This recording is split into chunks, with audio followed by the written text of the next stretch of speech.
What's up, everybody? Thank y'all for tuning in to the video. Hope you all are having a great day. Let's get right into it. So most of y'all know the NFL released their 2023 top 100 player list. And this list is made by current NFL players, basically ranking their peers from 100 all the way down to who they feel is the number one player based on this past season. And I look forward to the NFL's top 100 list every year because I love the fact that the NFL allow the players to dictate the list because they're the ones that's either playing with or against these players once, twice, sometimes 3 times a year. So to me, I feel like the best person to give an opinion on how good these players are would be someone that's on the field with them. But it's also interesting to see what fans, analysts, and other people think about this list. And of course, just like every year, there was a lot of mixed reviews.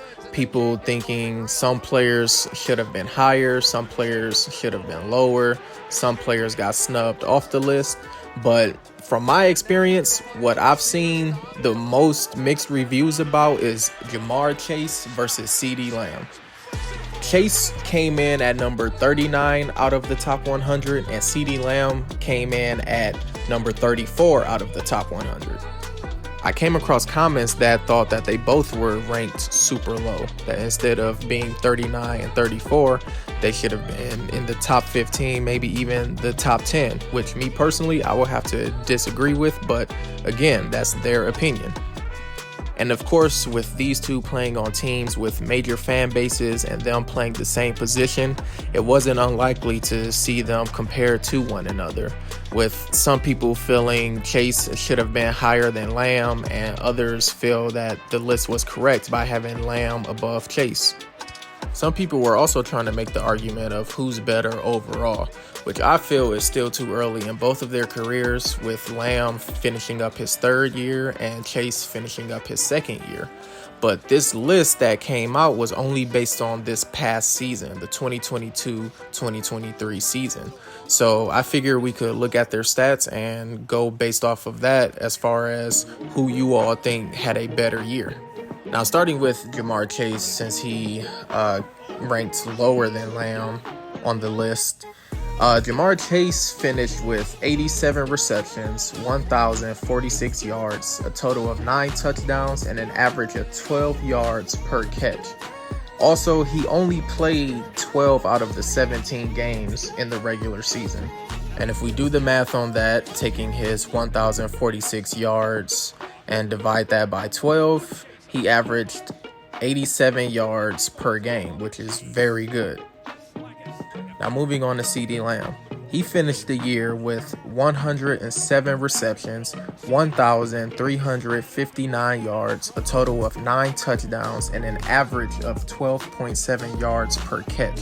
Lamb also played all 17 games, so if we take his total of 1,359 yards and divide those by 17, that would give us an average of 79.9 yards per game. We'll just round up and give him an even 80 yards per game, which is also pretty good. Now, of course, due to injury, Chase missed 5 games this past season. But even with him missing out on those games, he only finished 313 yards less than what Lamb got, and he also had the same amount of touchdowns and basically averaged the same yards per catch as Lamb. Which leads me to my next question. If he didn't miss those 5 games, do you think he would have surpassed Lamb in yards and total touchdowns on the year? Because he only would have had to average another 62.5 yards per game just to tie Lamb, when he was already averaging 87 yards per game. So if he would have stayed on his average, he definitely would have passed Lamb in total yards for this past season, and maybe even touchdowns as well. Now, I already know Cowboy fans are going to come to CeeDee's defense saying he was playing with 2 different quarterbacks last year, and even if it was Dak the entire season, people are going to compare Dak to Burrow. Yes, Joe Burrow is definitely the better quarterback, but CeeDee and Chase are both the number 1 receiver on both of their teams, so they both receive the majority targets every game. you could argue that maybe Lamb's stats would be better if he did have Joe Burrow throwing it to him versus Dak. Also, the Cowboys have a better offensive line, so CeeDee does have more time to get open and to extend the play to make something happen compared to the Bengals offensive line.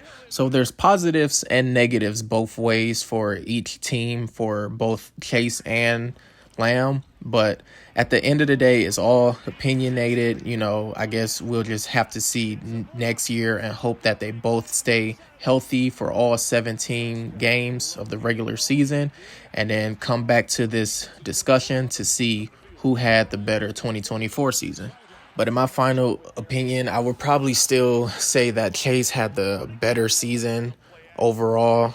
I know statistically CeeDee had more yards, things like that, but just within that 12 game sample size that Chase gave us, I feel that he definitely contributed more and helped his team win more. But y'all let me know in the comments who you think had the better year based on what you saw this past season and what I've shown you in this video. Also, let me know if there's two other players that you would like to see me compare each other to. And again, thank you all for tuning in, and until next time.